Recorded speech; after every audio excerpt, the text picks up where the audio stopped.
Good morning once again, and thank you for joining us on Morning Spring on Western Spring Television this morning. My name is Emmanuel Ujadigede. Hope you had a very wonderful night's rest and hope you are having a very good morning. It's Tuesday, the 20th of December 2022, and it's just 5 days to Christmas. And we hope that things are going on well for you. We hope that things will continue to go well for you into the Utah and even beyond. Thank you for joining us. We hope to bring you insightful newspaper analyses and, of course, the interview segment and our spring trends. Femi is with me in the studio this morning. Well, good morning, Emmanuel. With his countdown, just 5 days to Christmas. I have a feeling every day Emmanuel will sing for us one of these days. Yes, I will. One day before Christmas. Really, on the 5th day of Christmas. My true love said to me. You look like one of them. Yes. Well, so it's a lovely morning here.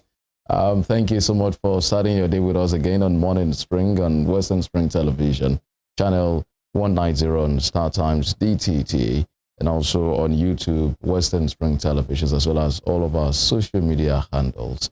It's a lovely, lovely time. The Harmattan are setting effectively, and it's a very cold one. And for many people, it's tough even waking up. But I mean, you need to wake up to get to work. But unfortunately, as old men and women lining the streets again, and it appears that the fuel scarcity is getting worse by the day. So around these axes, 3 major filling stations are fuel, 3 of the 4 around this area, and 3 of them, add queues stretching kilometers. So I mean, down our road here, the queue, is down to the next, almost going back to the other side. Almost everywhere. And it's unfortunate that this has lingered for these long, several weeks.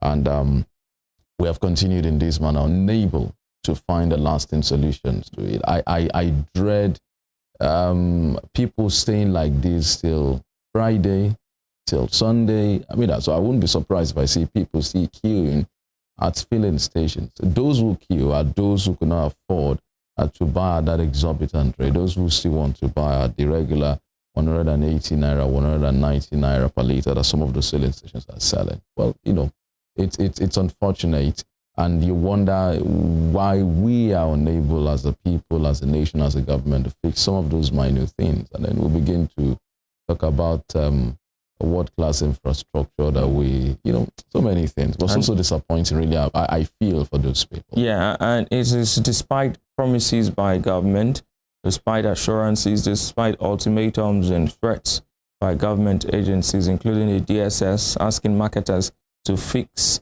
the fuel scarcity or face certain sanctions. These things are obviously have not worked, and people have been raising alarms. They've been talking, and it's still not working. And it's sad to see that people are still on the queues this morning. It's really, really cold. I do not feel economics work by sanction, or economic work by threats. By threats, yes. I don't think so. Your workings, policies, as they say in local parlance, you must show workings. Yeah. You must show your workings. So you must get the fundamentals right. Yes, So it's not by threatening people, giving them ultimatums. Some persons will just go to bed if you do your worst. Yeah. They'll dare you to do your worst. You don't expect me, for instance, if I'm a filling station owner. I've seen some very ignorant takes on these. Yes. People causing some of the fillings. I know they also have their own excesses, in truth. But what we have here is people buying at exorbitant rate already from the depot owners. Yes, and so you want them to sell to you. So if you buy at 180, 190 from depot owners, you don't expect me to come and sell at 180 again. So that's the reality, Unfortunately, maybe except for those who are the major marketers who are able to lift direct, But I shudder, I wonder, and I'm disappointed that we're unable to fix it weeks on. So this is how this Yuletide is going to be defined. There seems to be no concern from the Minister of Petroleum, from the Minister of State for Petroleum, from the NNPC, at fixing this problem. It's shameful. Very shameful. The nonchalant attitude of the concerned agencies is what is worrisome. We have a Minister of Petroleum who probably doesn't even know there's fuel scarcity. We have a Minister of State for Petroleum who has just been issuing statement.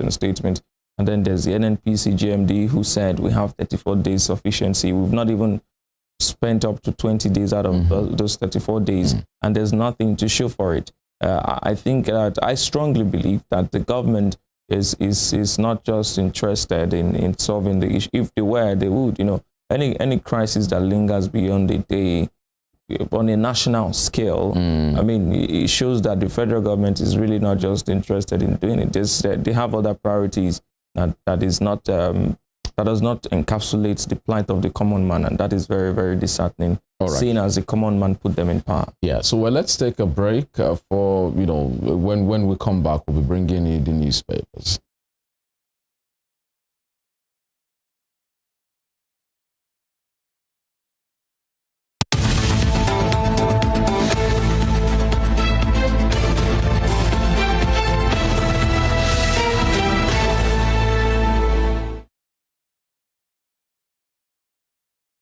Thank you so much. So the newspapers here, let's begin with the Guardian newspaper this morning. APC failed on 40,000 megawatts promise. Rations 4,000 megawatts. That's on electricity. With riders, stakeholders insist Buhari failed in sector despite 1.7 billion intervention, $3 billion loans. Nigerians are paying for darkness, says, okay. Amadi sector worst in last 7 years. We're just talking about petrol and fuel. Yes. And now, I mean, the report card on electricity sector is also out. And the report card says the government has failed again. So we promised to deliver on 40,000 megawatts. But we're rationing 4,000. And the rationing is a little bit uneven. Some persons get more than some persons. But it can't be even, actually. Yes, we should not even be rational in the first place. If we have all it takes, there's a picture, there are pictures of the Mambila Power Plant project and Shinro there. I mean, look at the amount of intervention, $3 billion, 1.7 billion naira.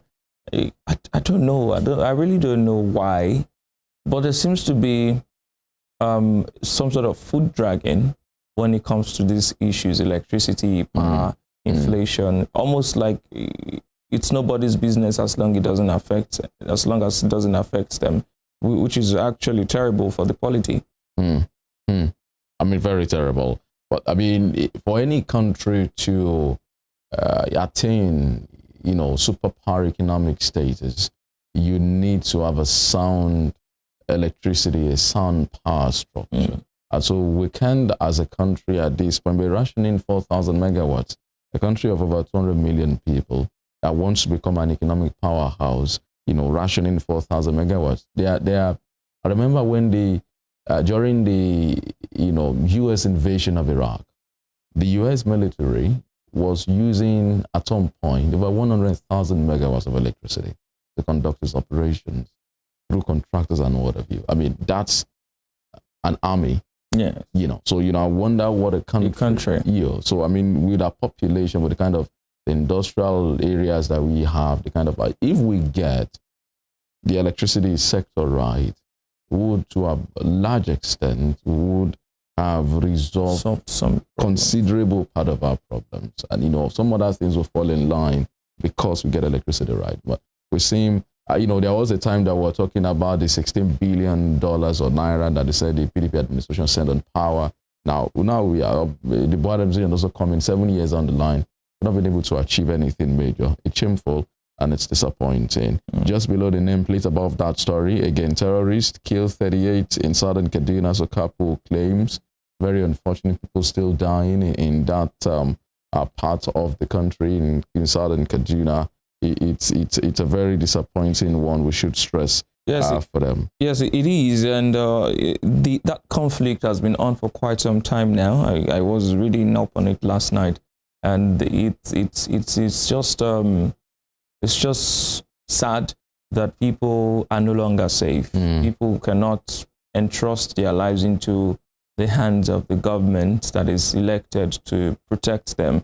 Because I see it as a failure of the government, that people cannot go to bed with their eyes closed. They have to take turns. I was reading about a family where they take turns they keep night watch just to ensure that nobody is killed, and at least one person can raise an alarm when they see any intruders. That's very unhealthy for the body, and that's very unhealthy for the psyche, collective psyche, individuals of our Southern Kaduna people. They deserve to not be killed. They have human rights. They have every right to be alive.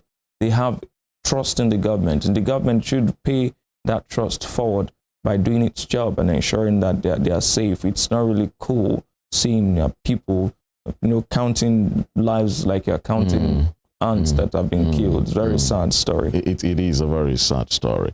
And so politicians unhappy with moves to block vote buying, says INEC, is expected. And unfortunately, so that it appears that politicians, anytime INEC takes a step to block a loophole, they walk over move into overdrive mode to also want to undo whatever INEC has done. And INEC has made considerable progress, in fixing our electoral system and building some level of confidence in it.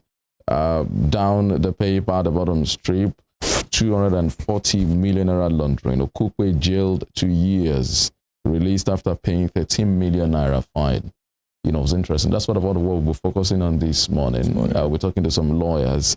It was jailed. I wait to see what impact that has on the obedient movement or on Peter Obi's candidacy. But the interesting thing was it was to be sent to prison, but it got lucky because there was an option of fine of 13 million naira, and the judge ordered that the money must be paid before the close of work. And trust me, Manuel, 13 million naira was paid before 4:30 yesterday, and so doing your quick way, welcome after you, man. Well, you see, this is part of the pushback on the CBN policy, cash policy. Being able to just raise 13 million naira and pay it. So, we will never know if it's cash. We wouldn't know if it's cash. But it's even raising it within minutes or within an hour. I wouldn't know when if it were to be in January, he would not have been able to do that from January 9th, because the cash limits then would be for individuals, I think 100,000. No, so that is if it's cash. Yes. But so if it's a transfer, or it's a check. The transfer limit is 10,000. No, true. 10 million rather. 10 million. Yes. And so if you issue a check, I think in the name of the court. So, for instance, would that be admissible? It's not. He's not a corporate individual, except he's using a corporate account to pay it. We will ask all of this question. I think we should put to the lawyers. It's interesting to see how 13 million naira was quickly. Well, these people have money, They have lots and lots of money, and let them keep paying it to the government. All right. So, it appears that there's some more drama coming. Emefiele, as a CBN governor, perhaps is unique in his own ways. Most times, other CBN governors are not that involved in the drama. They focus on their job. But this current CBN governor has been involved in a number of things, from rumors about him wanting to contest. I've never heard that in my life before, but it happened during the Emefiele's time.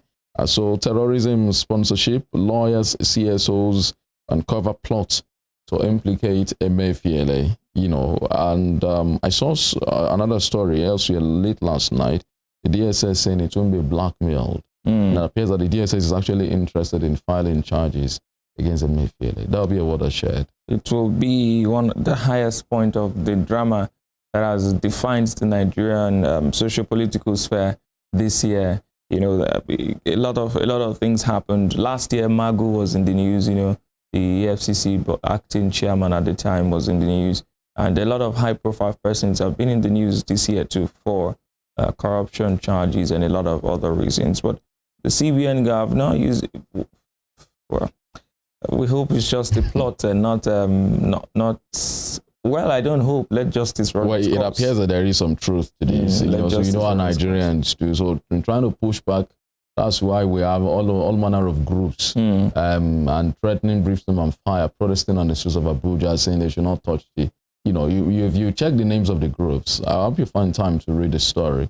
Check the names of the group. It sounded like political groups, really, yes. Or caucuses in different political associations, asking that they should not touch their man Friday or Emefiele and whatever. But the DSS is saying it will not succumb to that kind of blackmail. So it's going to be some interesting days ahead between the DSS and the CBN governor, Emefiele. So will he eventually finish his term with the way things are going? With the way it's going, if he's invited for investigations, I think that an invitation for investigation is enough to suspend someone. This is Nigeria, Mr. Well, this is Nigeria, but ideally, I think an invitation is enough. Because ordinarily, you would expect that there would have been some move. Yes. After, it appears I wanted to actually run for president. It's either the president, either the president or the board of governors of the bank. But nothing happened. So you may not be surprised if nothing also happens. I mean, Ibrahim Magu got promoted allegedly. So you not allegedly, he actually got he was promoted. So you can expect anything from Nigeria, in Nigeria. All right. So, another story on The Guardian is Aregbesola Oyetola trade blames on Osun debt profile. That's on page 5 of the paper. That's refused to go. So it's how do we put it now? I mean, sort of a tripartite war, because there are 3 legs to this conversation. There is the Adeleke angle to it that unearthed, all of this, and there is the Oyetola who is fighting to clear his name, but he didn't borrow it time for the 4 years. And there's Aregbesola who is in between both of them. So it appears that Oyetola is still being too careful to mention some fact. I saw a story last night. I saw a statement last night from Ismail Omikudon, attacking the media aide of the Interior Minister, Aregbesola Shola Fashure, over his comment on the debt profile. So the war now is being fought by the foot soldiers of the gladiators. And like I've always said, whatever it is that they are doing, whatever dragging or fighting they are doing, it should at least end in the interest of the people.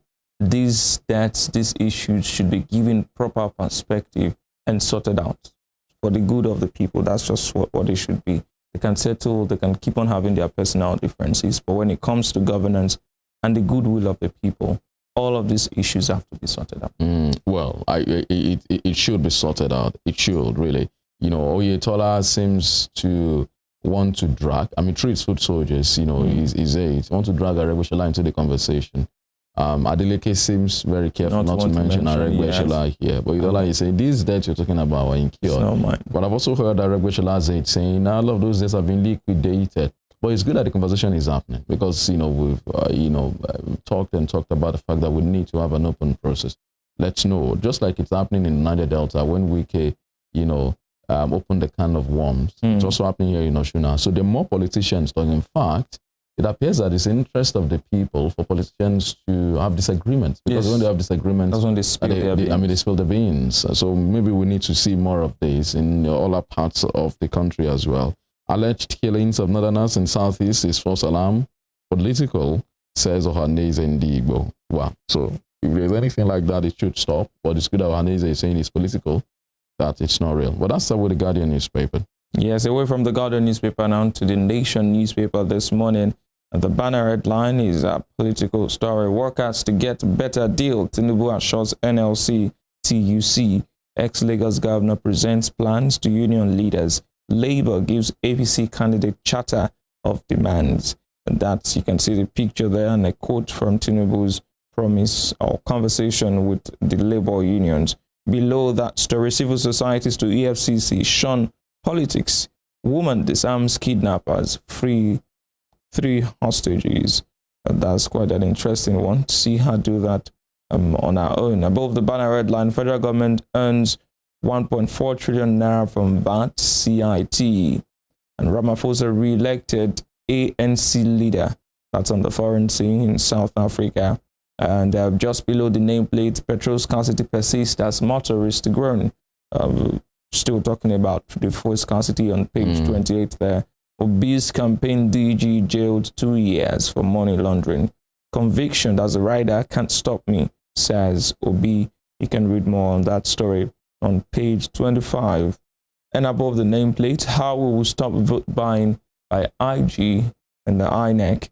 And that sad story coming out from Southern Kaduna. Bandits killed 28 in Southern Kaduna, raise many houses. A lot of promises from candidates about workers and TLC, NLC and TUC. But then it's been a struggle to implement the minimum wage, in most states. And it shows that these people just use the workers to gain positions, and then they renege on their promises. And funnily, it's a common thing. You can't even say this is a saint, this person will be different. You can't predict, because when people get into power, something changes about them most times. Well, that's that on the Nation newspaper. Well, so, I mean, a number of stories there. Yes. The bandits attack on Southern Kaduna is prominent there. Yes. Quite disappointing. I hope we'll have the conversation before the end of the week. Speak to some people in Southern Kaduna. The petrol scarcity issue is also prominent, there. Motorists groaning. So it's not only here in Osogbo. If you check the stories, and all the reporters will find in stories, it's from different parts, from Abeokuta to Kano to Asaba to Makurdi to Abuja to Jos, Abakaliki. It's worrying that we let issues fester for this long, and we appear not to be able to do anything, about it. And I hope we're able to get someone from the Obi scam.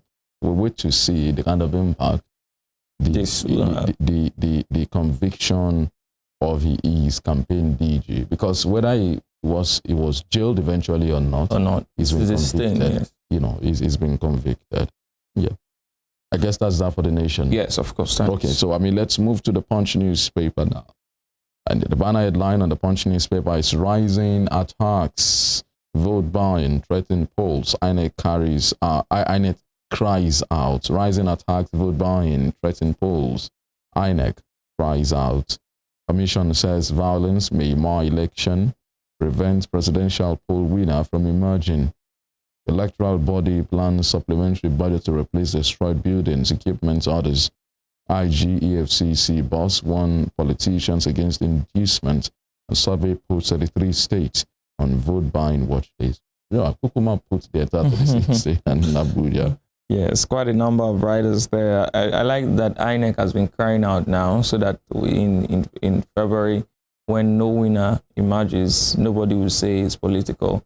Because if you want a free and fair election, you must also, apart from the political will by the political class to make it happen, you must also allow INEC work. And allowing them work means not tampering with their infrastructure, not tampering with the process, and allowing them to, now they have to make up a supplementary budget to replace their destroyed buildings, equipment, and all that. That's more money, coming out of the government pocket. That's more man hours, that's more manpower that will be deployed to ensure that those buildings, including the one in Osun State here in Ede, are replaced. Those equipments are replaced before next year, and it's actually a race against time. It is. Yes, it's a race against time.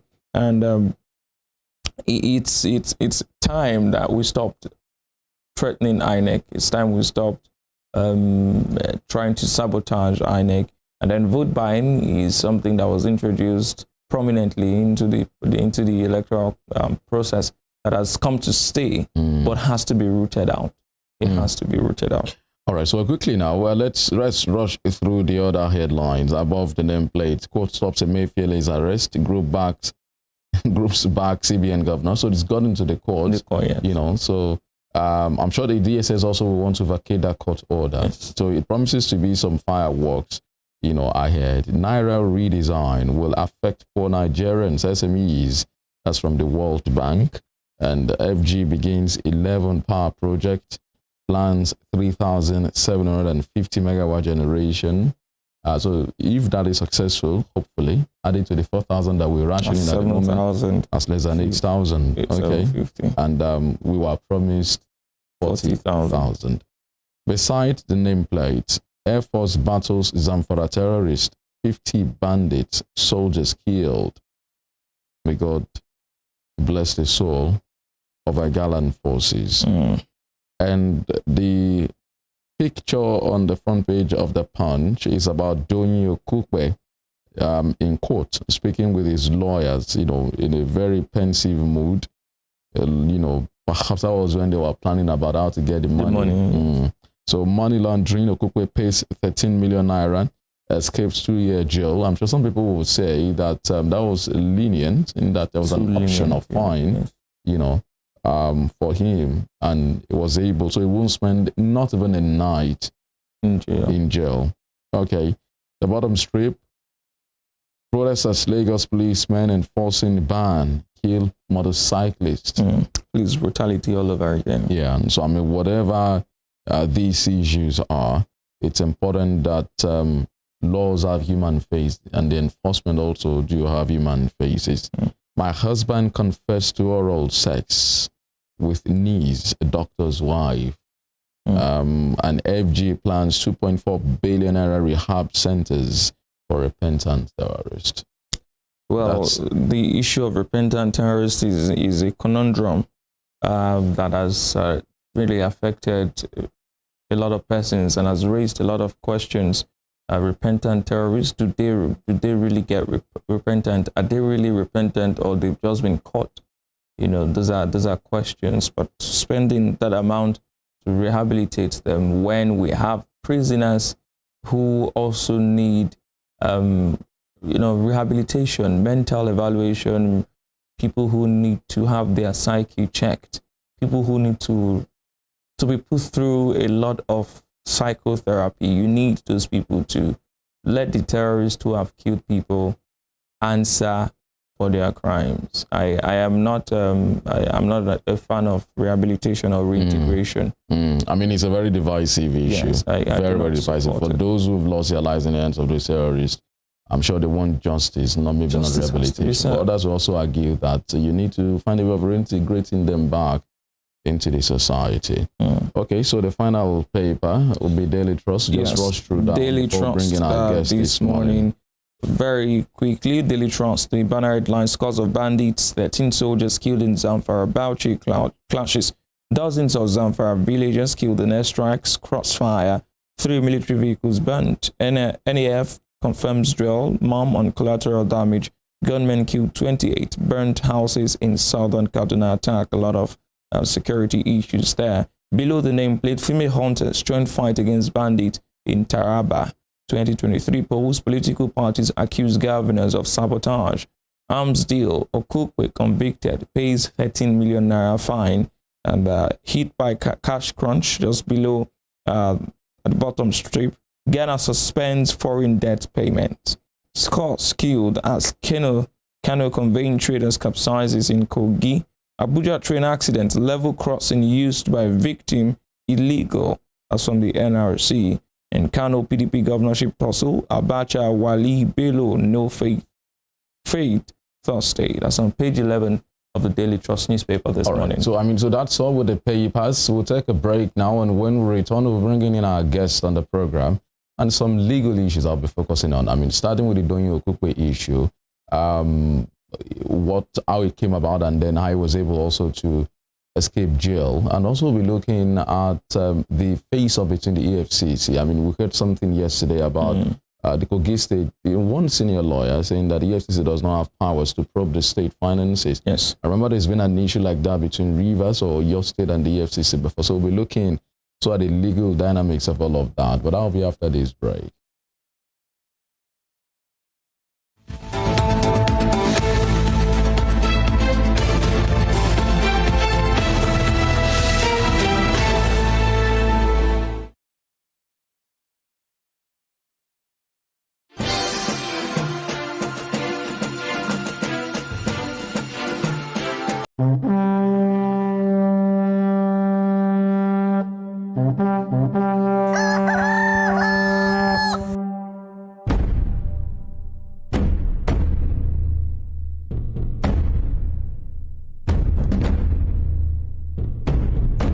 Àtótó arére. Kò ṣeé má gbọ́ ìròyìn.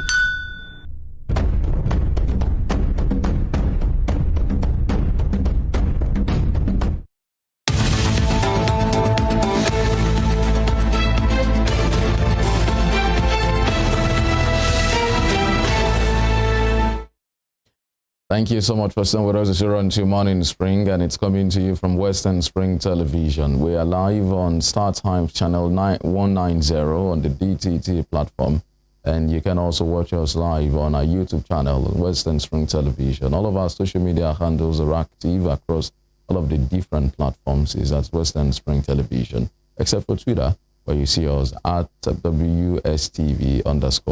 We have our guest joining us live on the line from the United Kingdom this morning. Dr. Misbah Lateef is a legal practitioner. He's a lecturer in the Faculty of Law at the University of Hull, United Kingdom. Thank you so much for joining us on Morning Spring this morning, Dr. Lateef. Thank you. Good morning, Nigerians. Thank you. And with the compliments of the season to you. I wish you the same. Thank you. Time to be here again. Thank Yes. God. All right. Well, so let's start. I mean, you're helping us with a number of legal issues and legal confusion. So those of us who are laymen here and the viewers today, let's start with the Doyin Okupe matter. Many people never saw that coming. I think the case started again in 2019. It was about the arms deal during the Jonathan era, and he was convicted yesterday. Did you see it coming? Many people felt that all of those prosecutions had fallen by the wayside and there was nothing out of it. How did it come to you, Dr. Lateef? Well, to be honest, I think it came to me also as a shock, because I never really imagined that we still had one of those cases in court. You remember that the Dasuki Gate, as it was called at that time, was a very popular criminal case in Nigerian, legal space. I mean, arising from, very unimaginable, allegations, against some prominent Nigerians, across different political parties, those who particularly work with the then president, Goodluck Jonathan, and when Colonel Dasuki, as the then National Security Advisor, was alleged using his office, the Office of National Security Advisor, to literally share money or funds meant to fight or combat terrorism, money meant to buy arms. They literally shared that money, or they looted the money among themselves under and prominent names. So many of those cases went to court, and at the end of the day, I think Dasuki himself, I can't really remember. I think he was in jail for maybe in detention, really, because he was never really convicted, to the best of my understanding. So, so given that kind of background, how, the uproar that naturally attended that case, how people show interest, and then in the long run, we were all disappointed, because if I can recall again very well, there was no any major conviction. People, I understand, return money.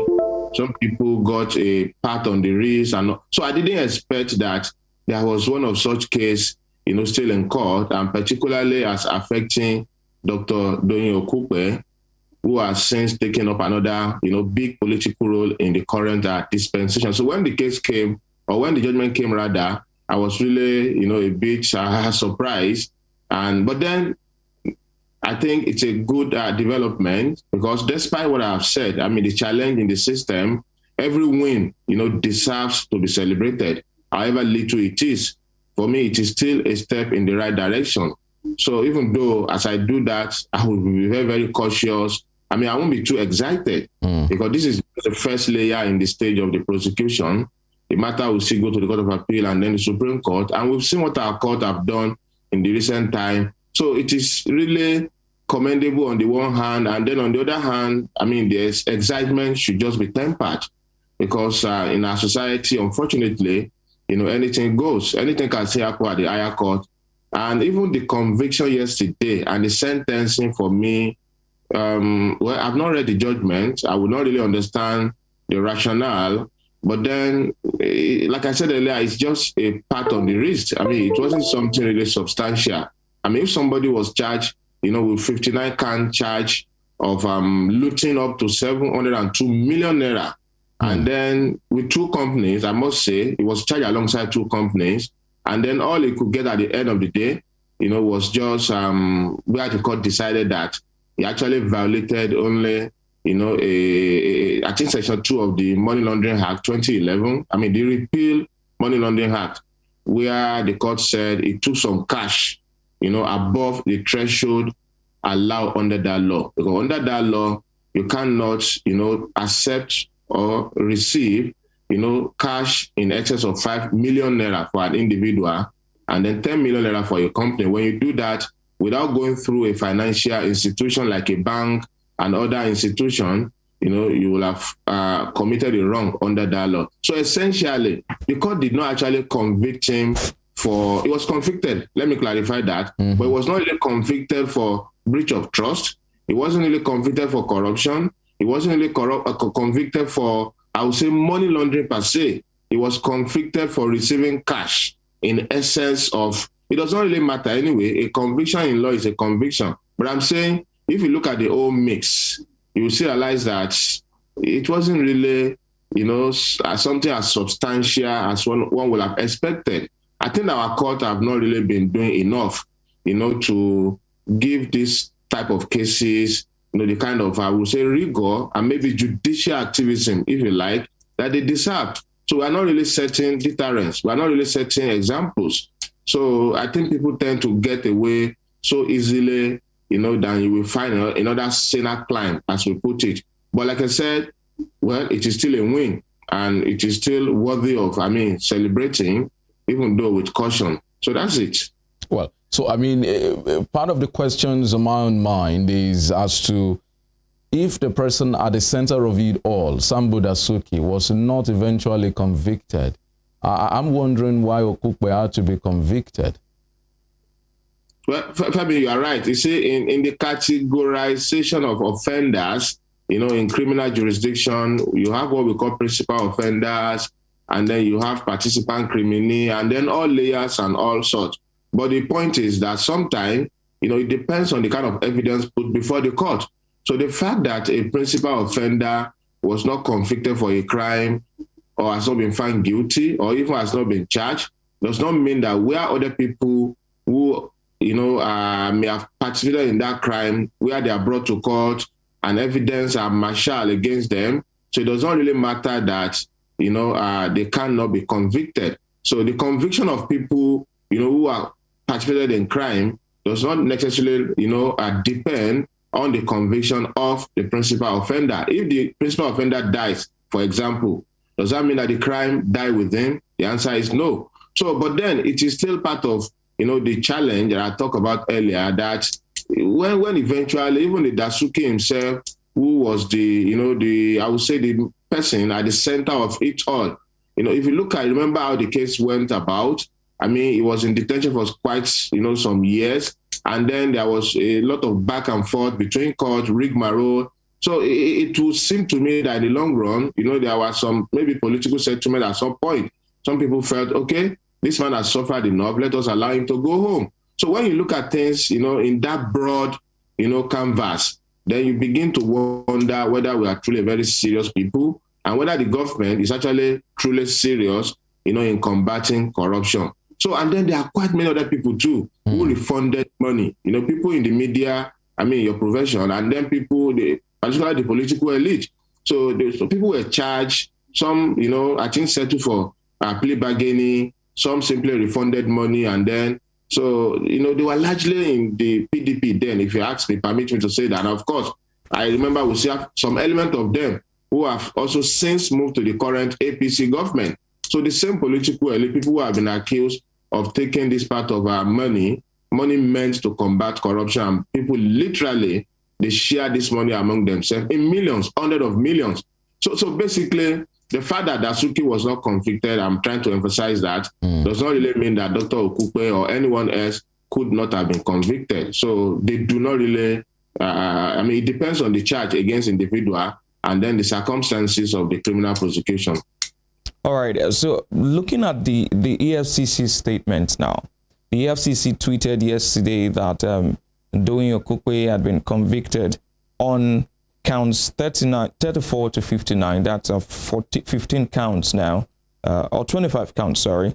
But he was, however, discharged on counts 1 to 33, which bordered on money laundering and criminal breach of trust, meaning that the actual case of corruption now in the sense of the word corruption was discharged. He was discharged on those counts while he was convicted on, like you said, and like the EFCC tweeted, on accepting cash payments that were above the statutory threshold. What options are left to the EFCC now?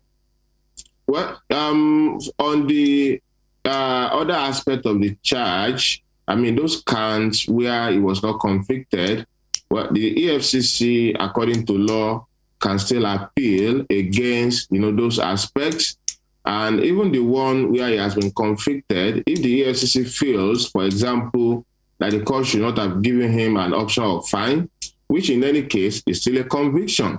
I mean, as a matter of law, Dr. Donyo, regardless of the nature of the conviction now, whether it was purely for corruption, or for criminal breach of trust, it is still a conviction in law, as I said, and it stands, to be referred to as an ex-convict. It was fine, which is a sentencing, I would say, option under the law.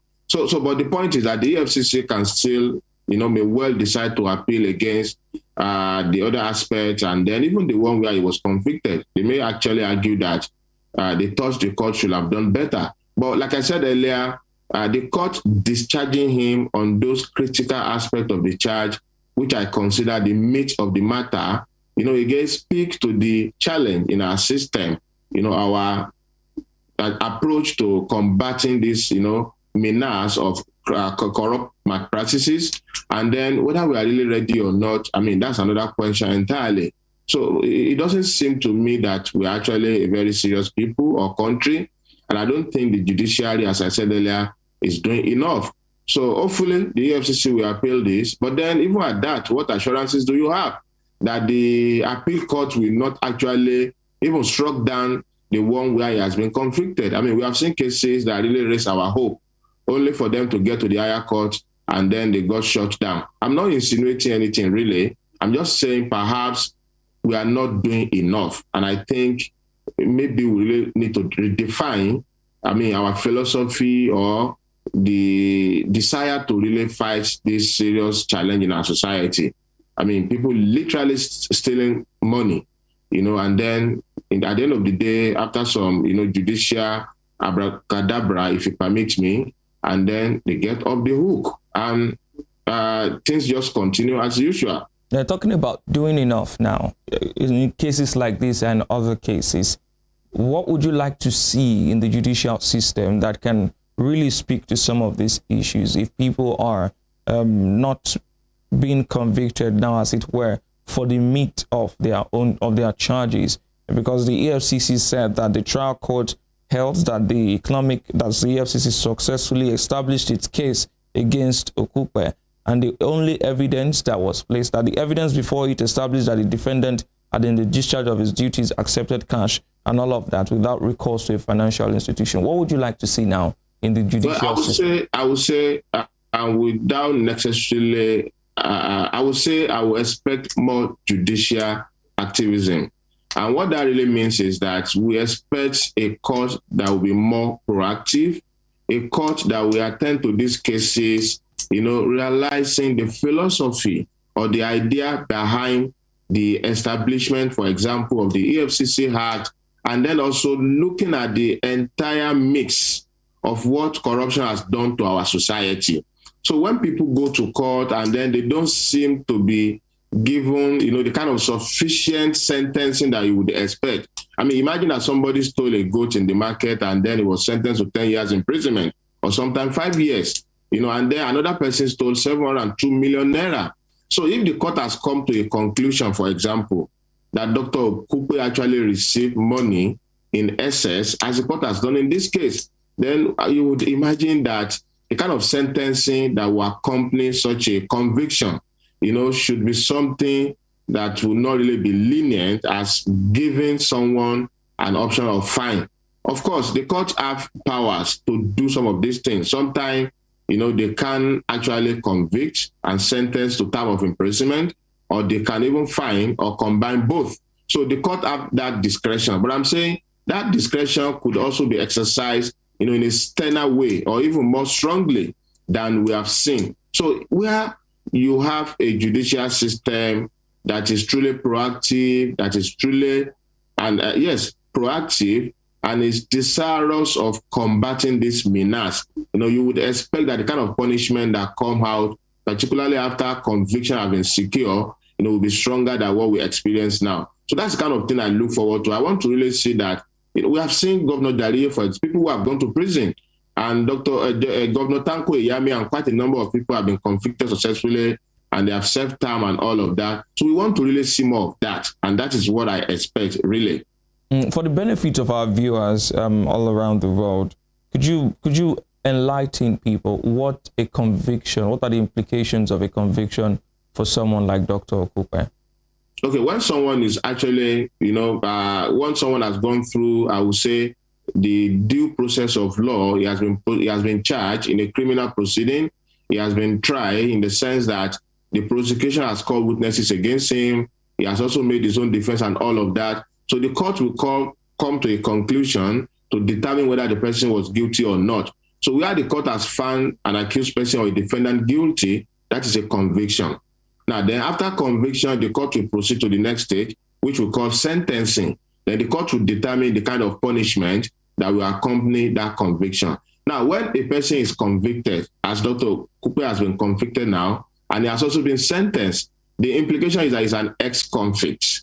Now, as an ex-convict, that goes to his personal right under the Constitution.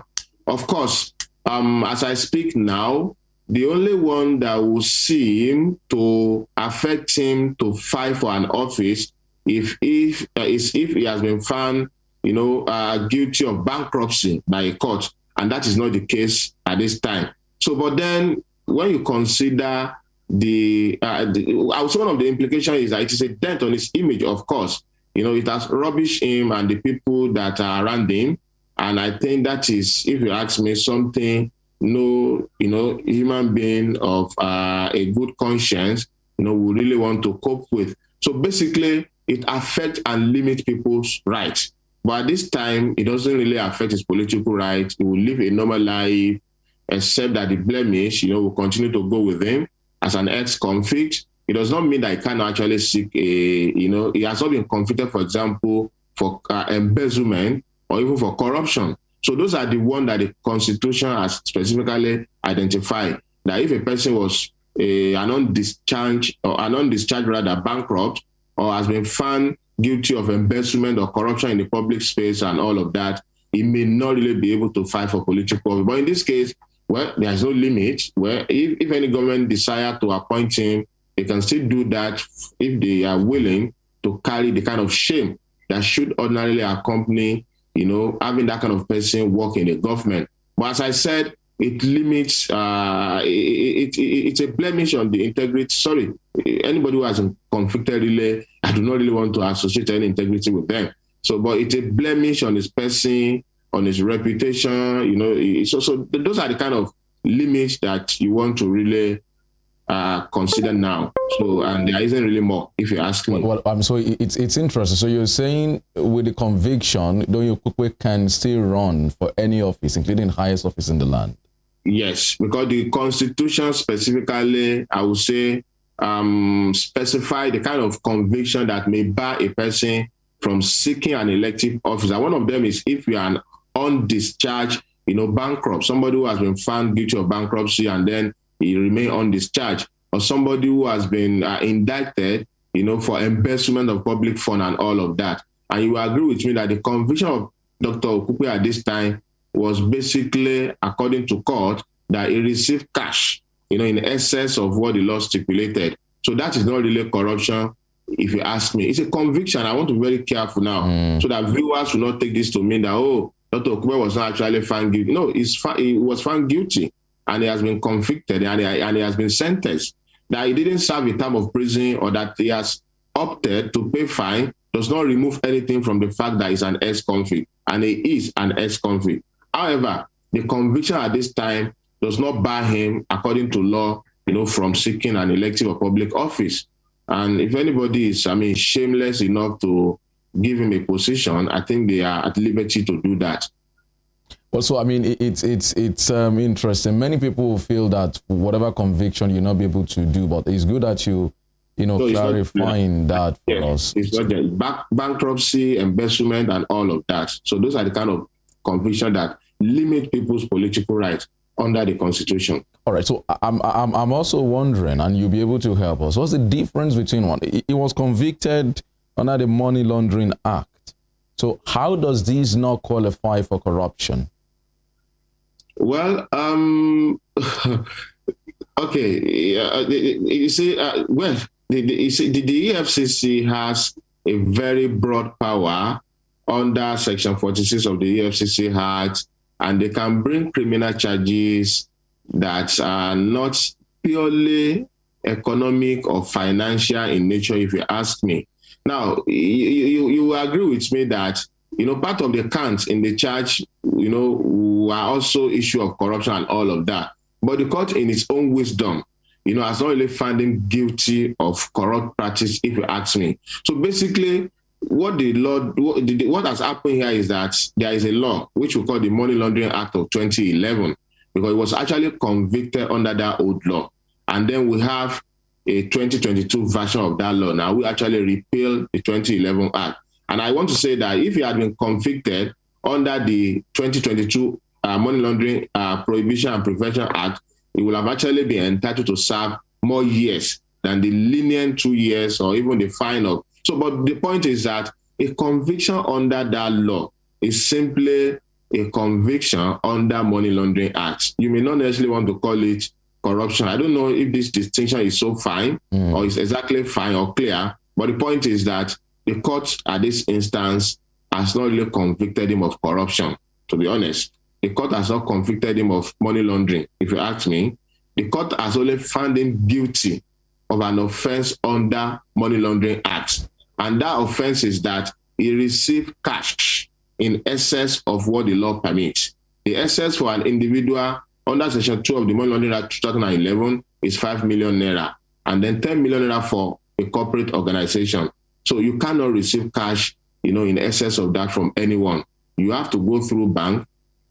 So that is basically what the conviction is, that he received money in excess of what the law permits. Well, whether you now want to go into the, I don't know, maybe the philosophy or the fine details of whether that qualifies as a corruption or not is another thing entirely. But unfortunately, the law has not really said that is a corruption. He received money in excess of what the law allows. Okay. That is the offense he committed. Well, it depends on how you want to see it. Some people might actually say that is also corruption.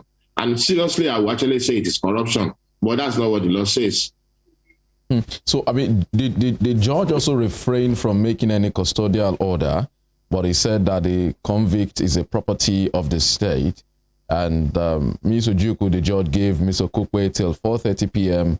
before being taken into custody. I mean, so for him to be able to, if he's able to meet up with the terms, talking about the option, and he was able to meet up and pay the fine, the option of the fine, does that come to you as a surprise, the fact that the judge refrained from making any custodial order and said the convict is the property of the state and gave Okukwe till 4:30 p.m. Before being taken into custody, and the fact that Okukwe eventually was able to also pay that fine, and so he didn't have to sleep in jail at all, not even for a minute?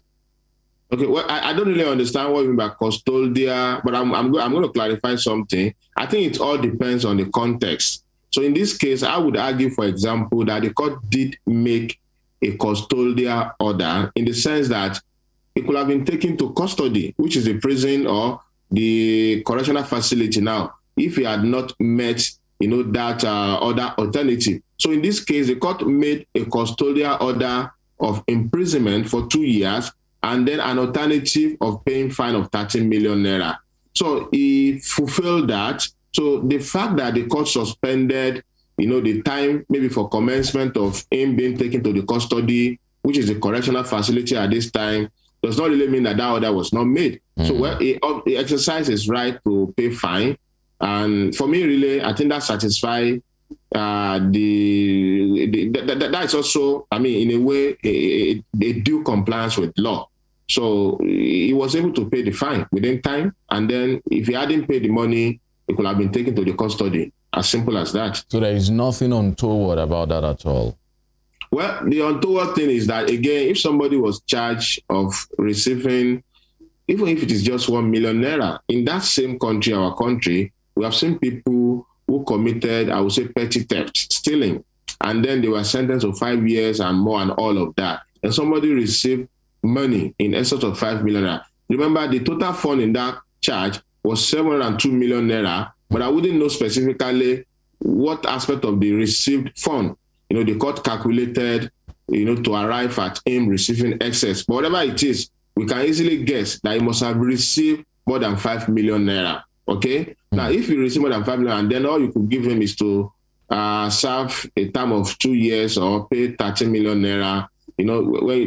So for me, really, like I said earlier, that's a part on the risk rather. I don't think the sentencing was actually sufficient enough. But unfortunately, you cannot also, in fairness to the court, blame the judge, because again, there is a sentencing procedure, so which gives the judge or judges the discretion to exercise their power one way or the other. So, but I would have expected a stronger, sentencing or something even stiffer than what we have seen. Well, so before we go on this break, and we'll come to look at the other side of EFCC's relationship with the state, I'd like you to just take away, I want to take you away from the legal conversation a bit and look at the political dynamics, the possible political implications. So you've clarified that this conviction does not stop Donyin Okupe from taking appointive or elective offices in the country. But, what kind of an impact do you think these will have? I ask you to do a dispassionate analysis of these on the Obi campaign, the Obi aspiration, and indeed the Obedient movement.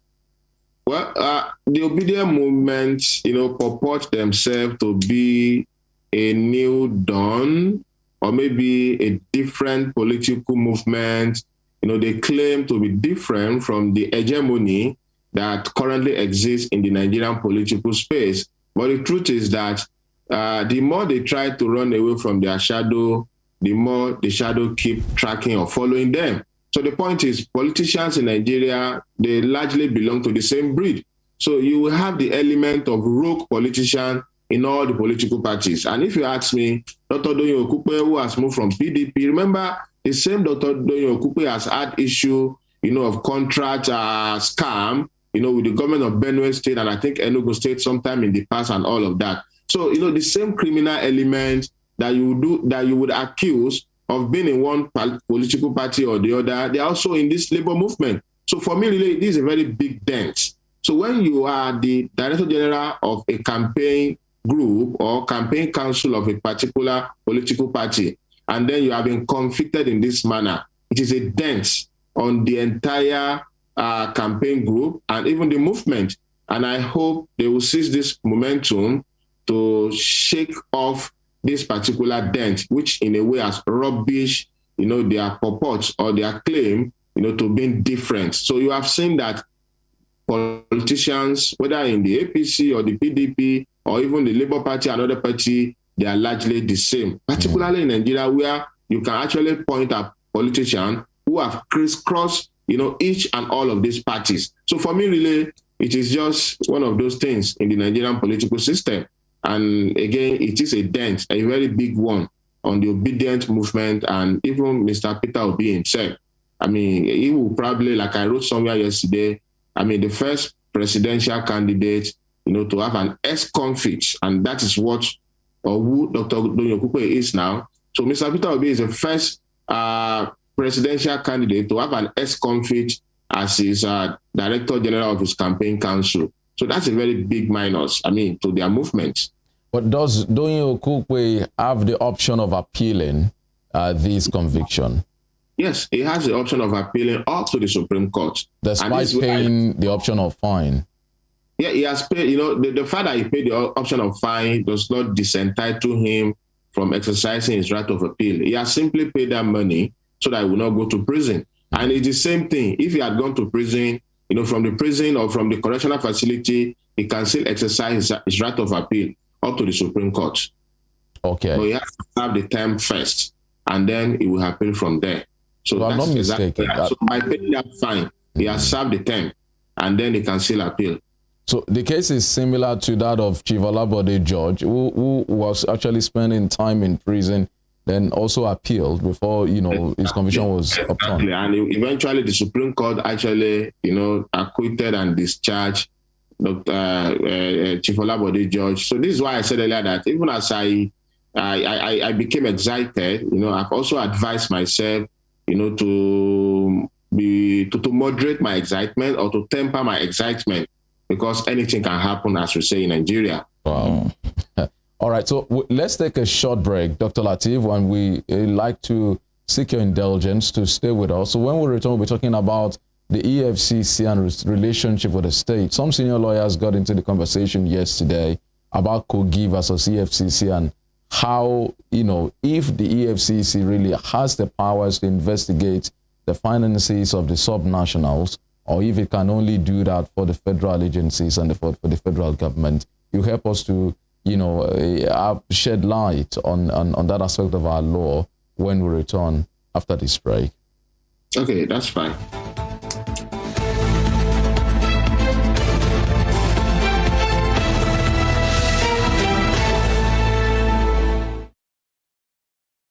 Eve, how are you today? I'm good, I'm fine, I'm alive.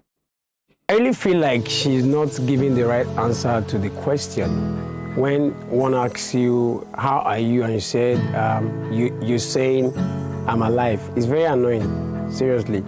How are you? I'm fine. I feel I'm fine would be the right answer instead of I'm alive. Not that I asked you if you're dead before. Go and check all these 14-year-old, 15-year-old, 16-year-old, everybody, they are extraordinarily sexually active. I feel is being unnecessarily hyper when it comes to the issue of sex, because we talk about other topics and he feels so reserved. He really doesn't have anything much to say when it comes to other stuff. But when it's the issue of sex, I believe he's being unnecessarily hyper. That's when I have to pick an issue with him. I mean, it's just being unnecessarily there when we're talking about sex. Just like a child, his mom just got him his favorite chocolate or ice cream, very happy, doing as though if he doesn't have sex for a day, he's going to die. When it comes to finance, women also support their husbands financially. You need me emotionally. You need me spiritually. Cass is an amazing person, but I hate the too much attachment to that gender. I need you spiritually, I need you mentally. I can get these things anywhere with money. If you go by the topic was, who does marriage favors the most? I know how many jobless women they marry every Saturday. They are saying it favors you, favors. Are they vex so? Growing up, when I was in the world, we've heard of Yeah, you know. Well, MC Too Much said, he likes saying when I was in the world. And the last time I checked, well, it looks a bit innocent, facially, but deep down, he's actually out of this world. We're all in the world now. As long as you're alive, you're in the world. So, MC Too Much, I beg when you talk about that. I don't want to hear that. Next time you talk, I kiss my words. I think I have a problem with you saying ladies are champion, and that's the problem. Always trying to attach too much importance to that gender. It's giving insecurity, it's giving low self-esteem, it's giving a blatant display of egoism. Because at the end of the day, a man who is secured in his worth, a man who is confident of who he is, will not really be disturbed as to whether women are being referred to as champions or not. I mean, at the end of the day, Joseph's a really great guy, but whether he likes it or not, women are champions.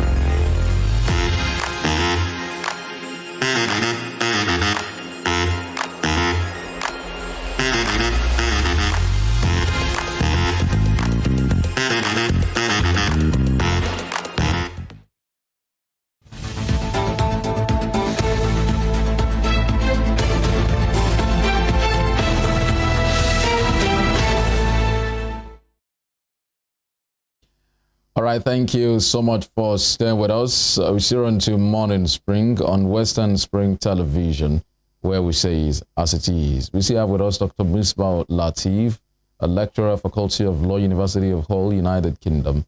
He's a legal practitioner. He's been helping us have a deeper understanding of some of the legal issues in the polity of late. And we just finished the conversation about the conviction of Dr. Doyin Okupe and some issues around the Money Laundering Act. But Doctor, so I mean, we'll be talking about the EFCC versus the state now. I'm sure that we've had, maybe we have this conversation before on radio, but I know that there's been a time where some states have pushed back at the EFCC, saying that the EFCC does not have the powers to investigate their finances. I remember there was an issue in your state and also in Rivers, but the latest one that has brought this conversation to the fore is about what is happening in Kogi State. Tell us, Doctor, what is the law that is about the EFCC and its relationship with the subnationals? Femi, let me start by saying that there has been a lot of controversies, I would say, over the years regarding the exact powers of the EFCC. And like you have rightly captured it, the question has been whether, given the fact that Nigeria is a federation, whether the EFCC has the power to prosecute or investigate officials of the subnational, the state in Nigeria, or whether the powers of the EFCC is restricted only to, I would say, federal government officials and institutions.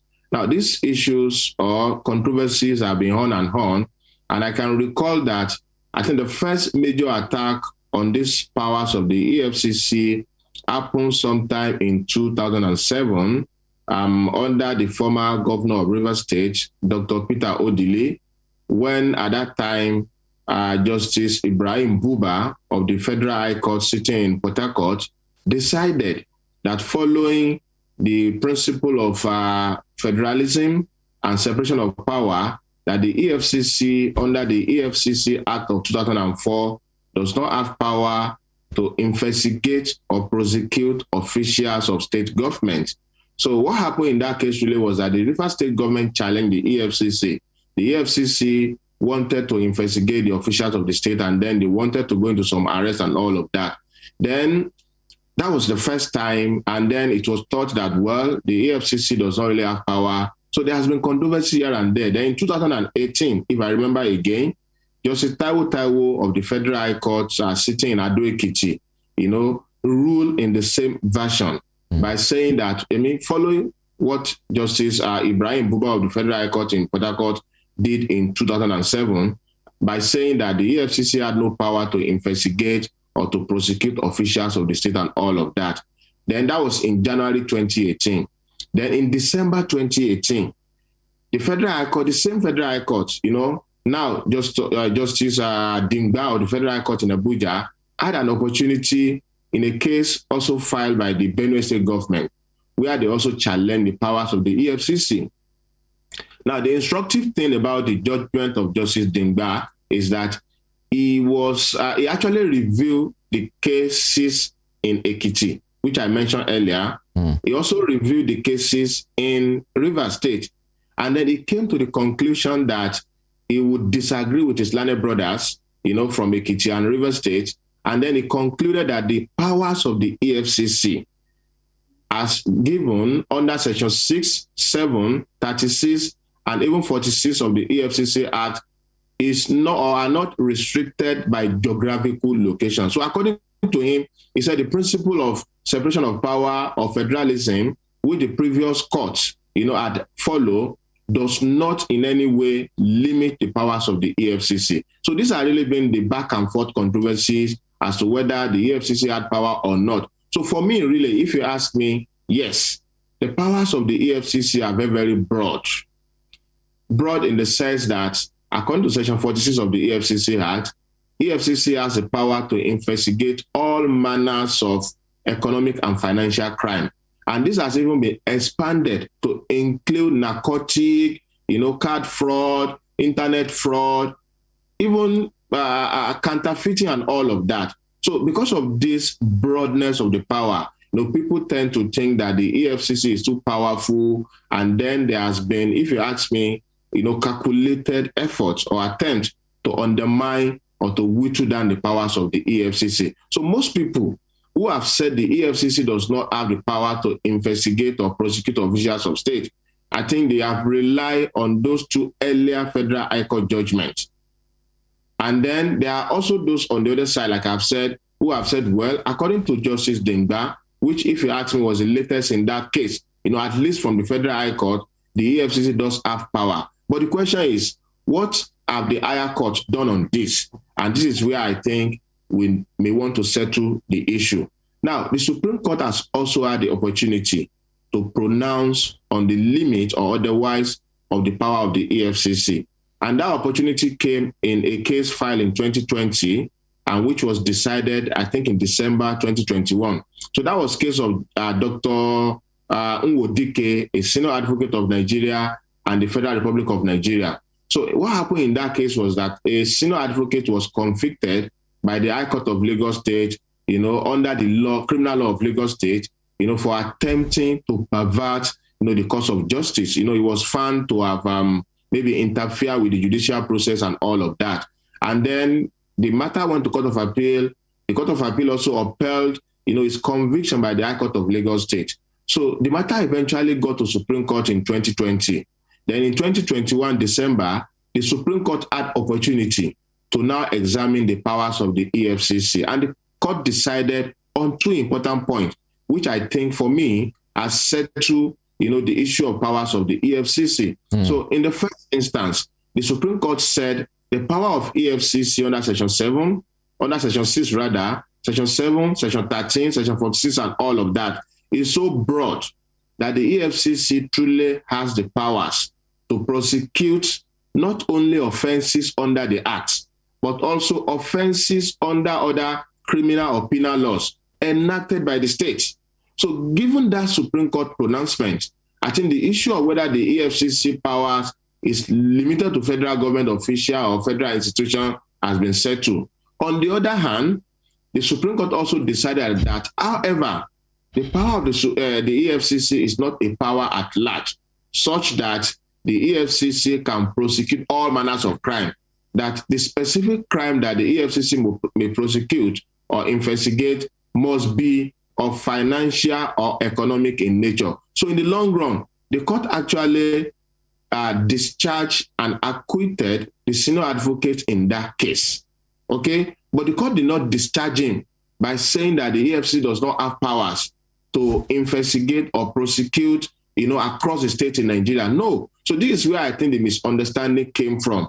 So people have now said that, well, because the High Court convicted him, the Court of Appeal also upheld the conviction, and then the Supreme Court set him aside, or set him free rather, then the Supreme Court in a way has whittled down the powers of the EFCC. I don't think that is actually the correct interpretation of that judgment. So for me, really, I think the confusion or controversy, if you like, has been laid to rest. So it is disingenuous for anyone at this time, and in the face of that Supreme Court judgment, to still argue that the EFCC does not have powers to prosecute officials of the state. You can argue the fine point of federalism, if you like. You can argue the fine point of separation of power and all of that. But you cannot, by whatever pretense, argue that the Supreme Court has not really decided on this. So, and I think people should stop this, what I would call a mischievous attempt, to make it seem as if the powers of the EFCC does not extend to state government or state officials. So what I'm saying in summary is that the EFCC does have powers to prosecute and investigate officials of the state. And the Supreme Court, has settled that. You may also want to read that case. Dr. Nwodike versus federal government of the FRN.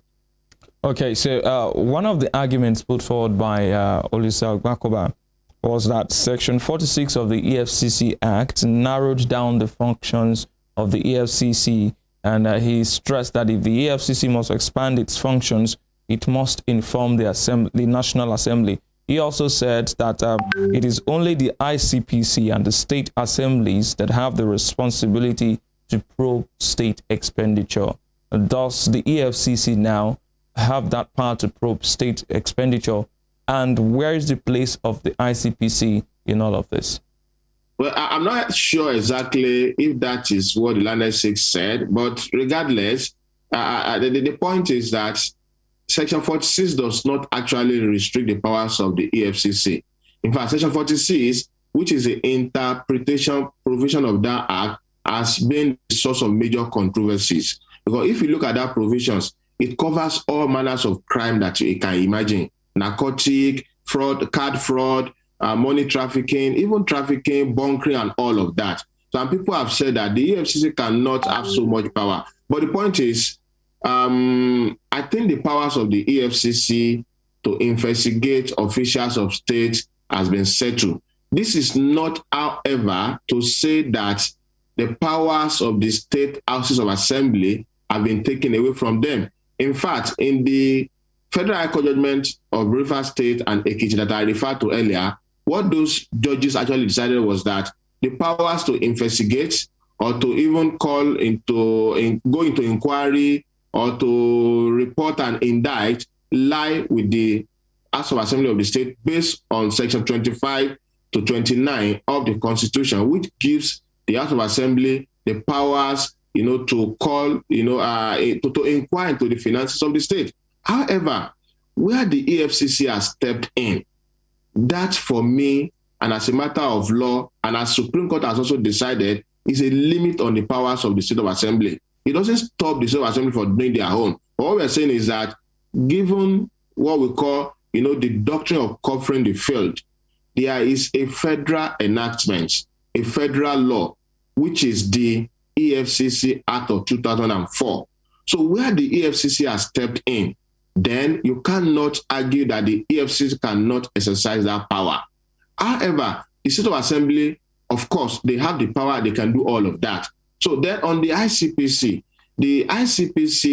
on the other hand, does not deal with economic and financial crime in the sense that the EFCC Act envisages. So this is why the ICPC essentially has been limited, to issue of crime also, in the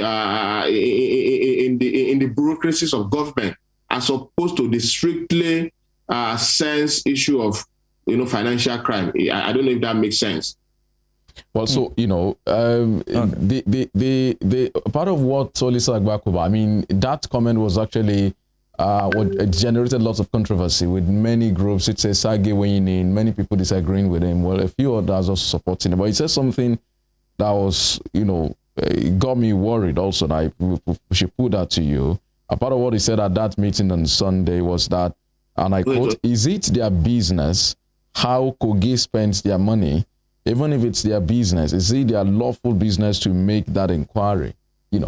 That's from a former NBA president, Okay, you mean the Lanesik? Well, I've not actually followed this discussion you are making reference to, but honestly, from what you have told me, I would also want to very respectfully disagree with the Lanesik on that.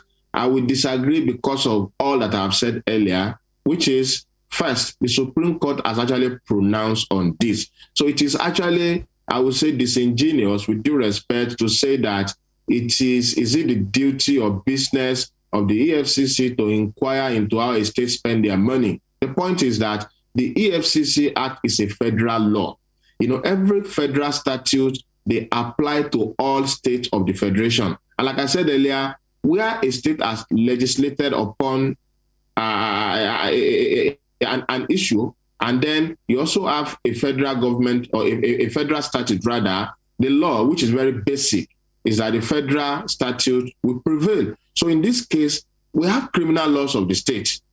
We know that all of these officials, they can still be prosecuted under the criminal laws of their respective states.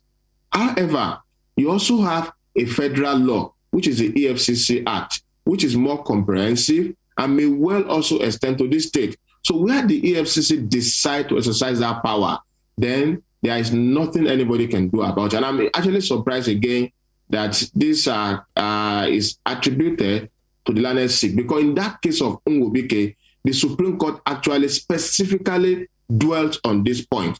And the court said that the powers of the EFCC to investigate or prosecute is not limited to offenses committed under the Act. It covers offenses committed under other laws, in the Federation. And that was why, even in the case of the Nwobike, the Lanesik was actually charged under the Criminal Law of Lagos in 2011, Section 97. So the point is that the EFCC can come to Osun State, for example, or can go to Lagos State, for example, and investigate and even charge an official of that state under the criminal law of that state, not even under the EFCC. That is what the law says. And that is exactly what the Supreme Court has affirmed.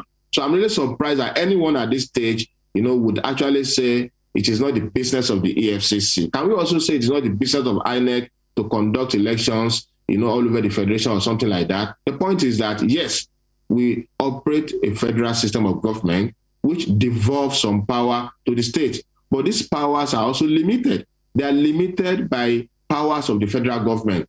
So we may not have a perfect federation. I agree with that. And I will not go into the fine point of whether our federal system is perfect or not. But what we have now, as I speak, is that the EFCC and any federal statute for that matter, apply to the state of the Federation of Nigeria. Well, I'd like to thank you most sincerely, Dr. Misbah Lateef. It's been sort of a legal schooling for us this morning. Like they say, Law 101, in your legal class. Thank you so much for talking to us. You're doing well. I mean, we appreciate the job you're doing. You're helping the society. Thank you too. Thank you very much, sir. Dr. Lateef joined us live on the line via Zoom from the United Kingdom. He's a lecturer in the Faculty of Law, University of Hull, United Kingdom. That's the conversation this morning. So I'm sure you have some better understanding of some of these legal trappings, what is happening in our polity, from the Donyo Kukwe matter to the EFCC issue matter, what have you. And so that'll be the conversation, Emmanuel. Yeah, that is the conversation this morning. Really interesting to see some legal fine points come to the light, and especially the aspect of the conviction of Donyo Kukwe. And I thought that was the end. Yes, I thought that has really stained his white, as they say in local parlance. But obviously, there are still some loopholes, so to say, in the law that can be exploited by whoever is convicted. And it's interesting to know those things. All right, so we'll be stepping aside as usual. Emmanuel will return after the break to bring you what's trending on Speak Spring Trend. Bye-bye. Femi Olanikwekun is my name. Good morning.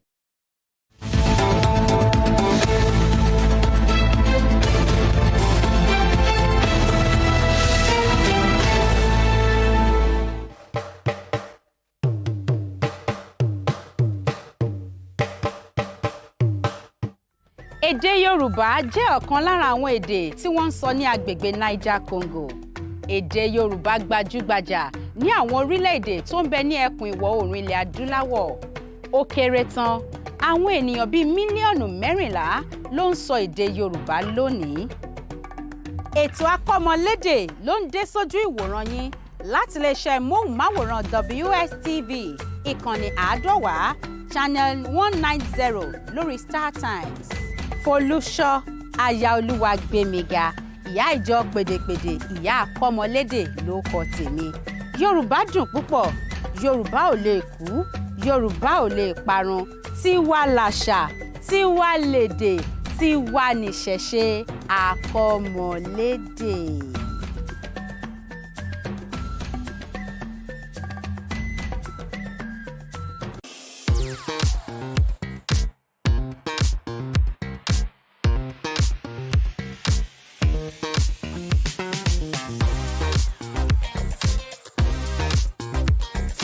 Turn it up! It's the Wild Wild West, and Western Spring Television is pulling out all the stops to make sure that you don't miss out on every of the fun and happenings around you. Yup, we've got you covered because your girls got all the juiciest tidbits and entertainment news from around the world. Cross over to the chocolatey side of entertainment. Join me, Chocolate Cassie, on Eccentric as we take you into every bit of the juiciest news, fashion, music, movie updates, and other trending conversations. Together on the show, we'll get personal with your favorite celebrities via phone call, Zoom, or even live here in the studio. Eccentric will be showing on your TV screen on Western Spring Television, channel 190, only on StarTimes.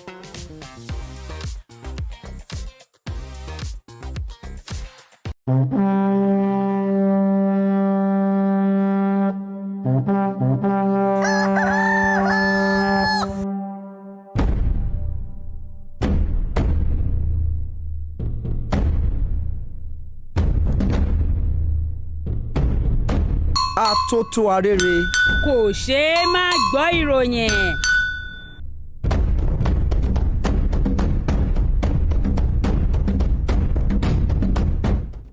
Sports is a culture on its own. It has its own language, its own people, with their own way of life.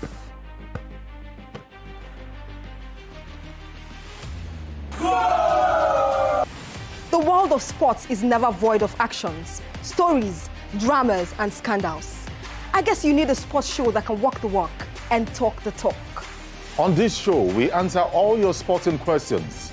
The whens, the whys, the wheres, and even the what ifs. Sports Spring is that show that will give you that new lease of life you've been looking for in sport journalism. Join me, Joseph Atewe, And your sports Amazon, Nengi Ernest. on this station, Western Spring Television, channel 190, only on Star Times.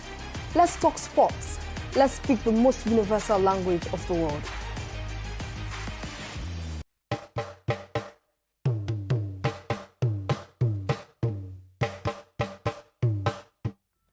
Nínú àwọn ìran àti ẹ̀yà tí ìbejì ti wọ́pọ̀ sí jùlọ lágbàáyé ni ìran Yorùbá jẹ́. Yorùbá sì máa ń ṣàjọyọ̀ àwọn ìbejì gẹ́gẹ́ bí olú ọmọ.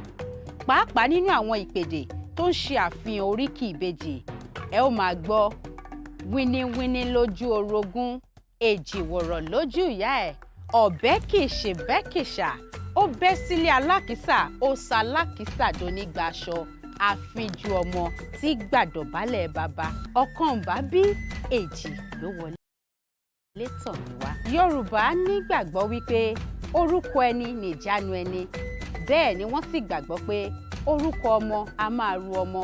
Ìdí nìyí tí Yorùbá fi máa ń ronú jinlẹ̀ kí wọ́n tó sọmọ lórúkọ. Ètò akọ́mọlédè ló ń dé sójú ìwòran yín láti iléeṣẹ́ móhùnmáwòrán WSTV ìkànnì 150 channel 190 lórí Star Times. Folúṣọ́ Ayaolúwagbémiga, ìyá ìjọ pèdèpèdè, ìyá akọ́mọlédè ló kọ tèmi. Yorùbá dùn púpọ̀, Yorùbá ò lè kú, Yorùbá ò lè parun. Tiwa làṣà, tiwa lèdè, tiwa nìṣẹ̀ṣe, akọ́mọlédè.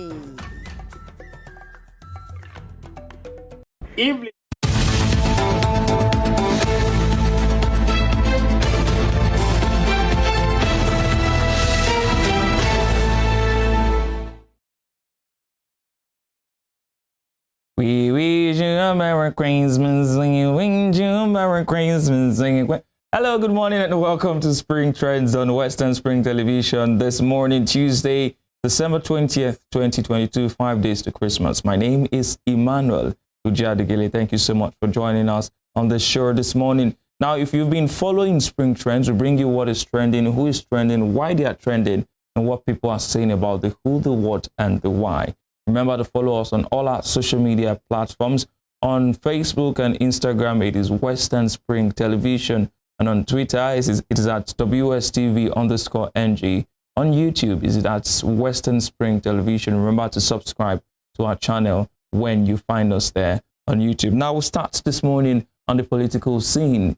Here in Nigeria, the Director General of the Presidential Campaign Council of the Labour Party, Dr. Doyin Okupe, was yesterday convicted by a court. Now, let's put it up on screen and show you what the EFCC tweeted yesterday. The EFCC says the court sends Okupe to jail for 702 million scam. Doyin Okupe, former Special Assistant on Public Affairs to ex-President Goodluck Jonathan and chieftain of the Labour Party, is to spend 2 years in prison. And then the EFCC went on to give details of what happened in court yesterday. You can see it on your screen coming up right now. The EFCC explaining what happened in court, talking about following his conviction on December 19th, 2022 by Justice Ijoma Ojukwu of the Federal High Court in Abuja. And then if you read down there, the charges are centered on accusations of receiving various sums ranging from 10 million naira in different occasions from 2012 to 2015. The court, however, gave the defendant of an option of 500,000 naira fine on each of the counts. That's 25 counts. 25 counts times 500,000 equals 12,500,000, but roughly estimated to be 13 million naira. and after paying that amount, he was not sent to jail. But let's see what people had to say on social media. We start with Osavume Isioma Philip. Osavume Isioma Philip says, contrary to false and ill-advised news circulating around the social media, our client, Dr. Doyin Okupe, was not and would not be serving jail term of any sort.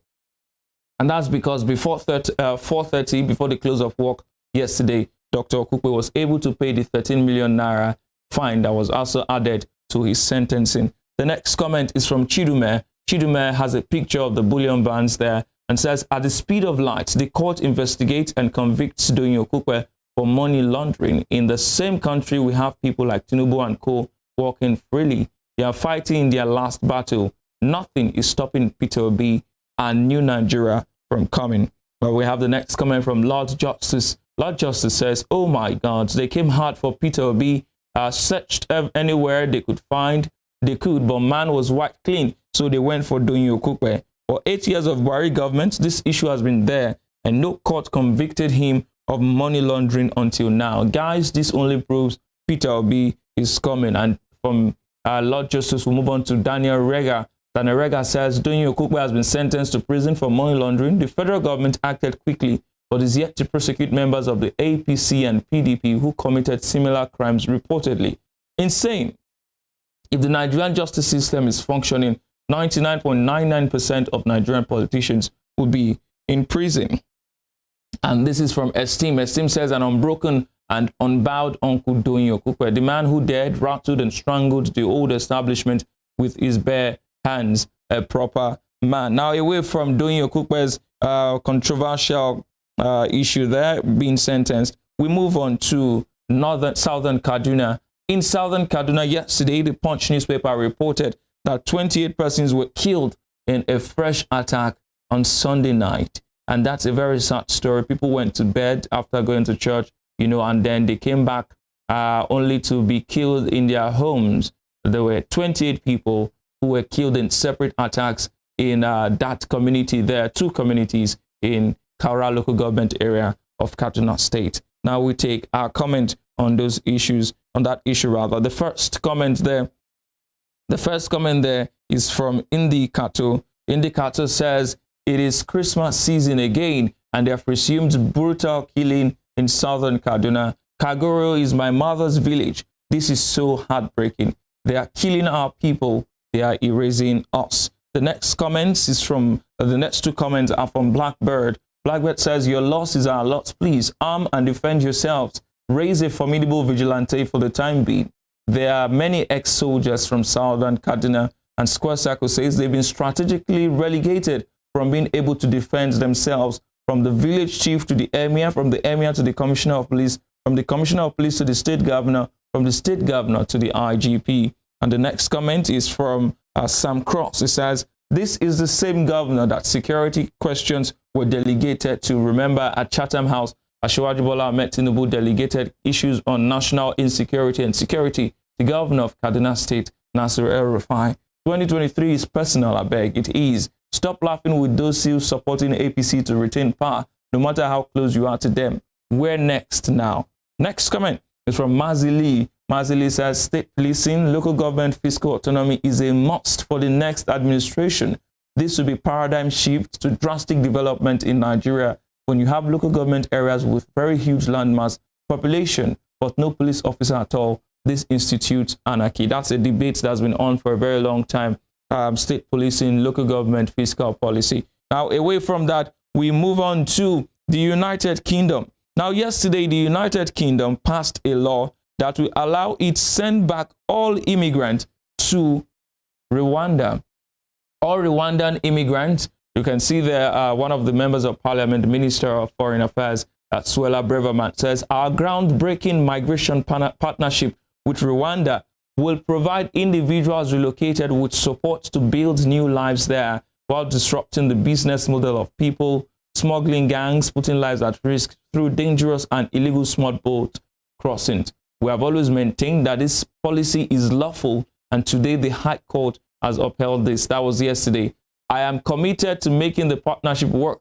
My focus remains on moving ahead with the policy as soon as possible, and we stand ready to defend against any further legal challenge. Now let's see the reactions to that particular incident. Our brothers in the United Kingdom will be sent home to Rwanda. Illegal immigrants, we must stress. Now, Jeremy Corbyn is a member of parliament, or was a member of parliament. He says, I'm appalled to hear that the Rwandan scheme has been ruled lawful. The plan to deport refugees to a country they have never known remains profoundly immoral. History remembers those who stand up for humanity. That will include those who resist this heinous act of cruelty. The next comment is from Howard Beckett. Howard Beckett says, just this morning rules that deporting refugees to Rwanda is legal, and there's a number of rioters there. Making Rosa Parks sit at the back of a bus was legal. Concentration camps in Germany were legal. Colonialism was legal. Denying women the vote was legal. Legal does not make it just or right. The next comment is from Nadia Whittom. Nadia Whittom is also a member of parliament in the United Kingdom. And she says the Rwandan plan has been ruled lawful, but that doesn't make it morally acceptable. The struggle is not over. We must resist every fight for every life, and to scrap this inhumane scheme as soon as possible. Refugees need protection, not deportation. And there's a funny comment there from James. James says, Rwanda, here we come. You can see the number of planes packed to ship Rwandans back to their country. And the next comment is from Caroline Lucas. Caroline Lucas says, Rwanda's scheme won't work as deterrent, since whole point of this vile policy was for expulsion to happen automatically and rapidly. Court ruled every case must be assessed first, so it won't be automatic or rapid. British people don't want this. They are better than this vile government. And India Willoughby says, you honestly don't just care whether it's legal for Britain to dump human beings in Rwanda. We shouldn't be doing it. Morally disgusting. And we have the last comment there. Together with Refugees is an NGO that says today is a sad day. The court just ruled that the Rwanda scheme can go ahead. This is a major bill, but the fight continues. Now it's up to every one of us to persuade at Rishi Sunak, as the British Prime Minister, to drop this brutally cruel plan. Together we can get it scrapped for good. Stop the flight. And that's all on Spring Trends this morning. We brought you news that the Director General of the Presidential Campaign Council of the Labour Party, Dr. Doyin Okupe, was yesterday convicted for 702 million naira scam. He was sentenced to 2 years in jail and given a fine option of 500,000 naira for 25 counts, bordering on receiving cash above the statutory threshold. We also brought you some sad news from Southern Kaduna of people going to sleep on Sunday night and not waking up. They were murdered in their sleep. And of course, we brought you news from the United Kingdom that Rwandan immigrants who have long been in the United Kingdom will now be deported to their country, as a court has upheld a scheme by the United Kingdom to ensure that that happens. That's all on the show this morning. You can follow me on Twitter at EMUjadigele. Remember to also follow us on Twitter at WSTV_NG. You can follow us on all our social media platforms, Facebook and Instagram at Western Spring Television. On YouTube, it is at Western Spring Television. Do not forget to subscribe when you watch us there. 5 days to Christmas. I hope we all live long beyond the Christmas period. Don't forget to eat chicken and all of that, and stay on the safe side of the law. I'll see you tomorrow. Peace out.